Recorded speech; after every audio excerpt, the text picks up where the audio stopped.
Hey, what's up? It's Gary Owen. Hey, like a lot of people, especially in the comedy community, we're all in shock that our friend David Arnold passed away. So I want to post this this clip from my podcast that he came on. He came on podcast numerous times, and always enjoyed talking to him and catching up. Just a good guy, good friend. Wanted everybody to win. But I encourage you guys, if a lot of people just got familiar with David because of his Netflix specials, and I encourage you to check out my podcast and the interviews with David, because it really gives you insight to who he is as a person. So I'm gonna post a quick clip of how David helped me in stand-up get started, and then just go to YouTube and just type in Gary Owen, David Arnold, and the interviews. I rewatched them the past few days after he passed, and he was dropping some gems in these interviews, and I'm just happy he got his due, so to speak, on Netflix. And just gonna miss my friend, like a lot of people.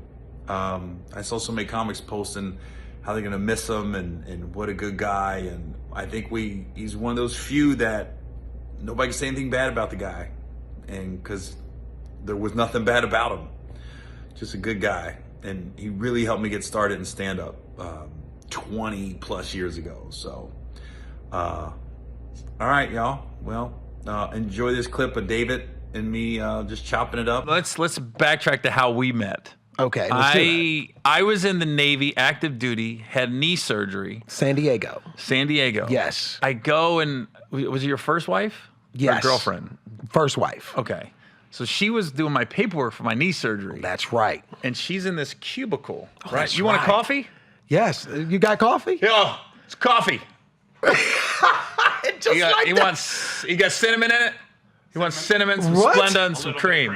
And a All little right. bit, what? See? We already know what you like. We Google. Oh, we Google you Google me. My Yeah. coffee order is on my Google, on my bio.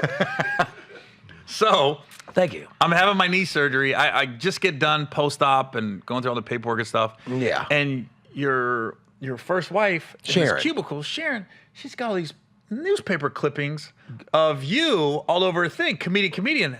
I've never been on stage before. I don't know if you know this story. I do know the story. We've talked about this. So I literally went, I go, who's that?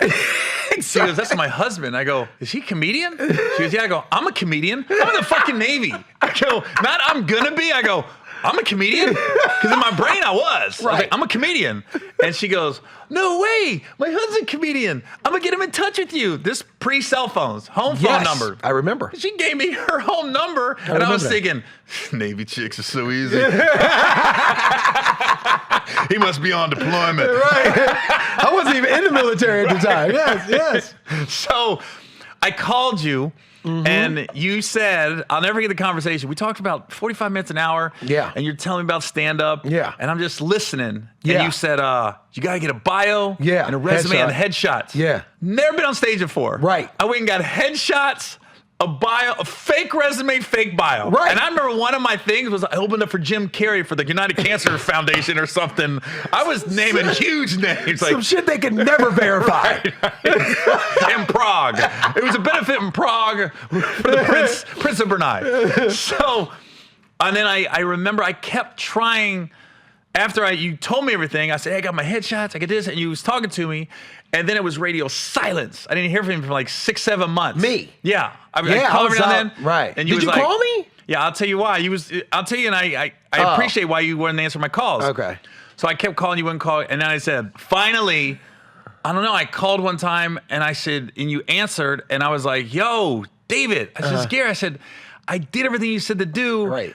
And I'm getting booked now at these little gigs, man. Yeah. And you go, I had to let you go because you were looking for somebody to just validate everything. You had to do the that's work. right. I remember that. And you said, yo, you've been doing the work. I've been hearing about you getting out there on the road.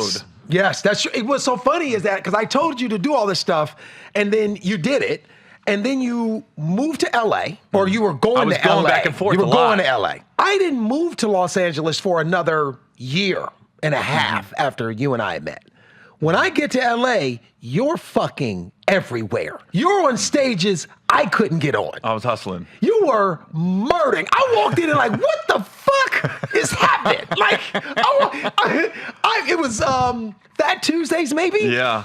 Hottest night in LA at the time. Mm-hmm. And they would not even let me in to watch. I'm like looking around the corner. Should have called me.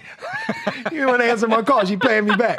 And I'm like, that's fucking Gary on the stage. I helped this dude. Like, I'm talking to the doorman. I helped him write his resume. Let me in. Yeah. They were like, man, get the fuck out of here. And it was crazy because you did the work. And I was a regular at the Comedy Store, but I couldn't get in the main room on Tuesday nights.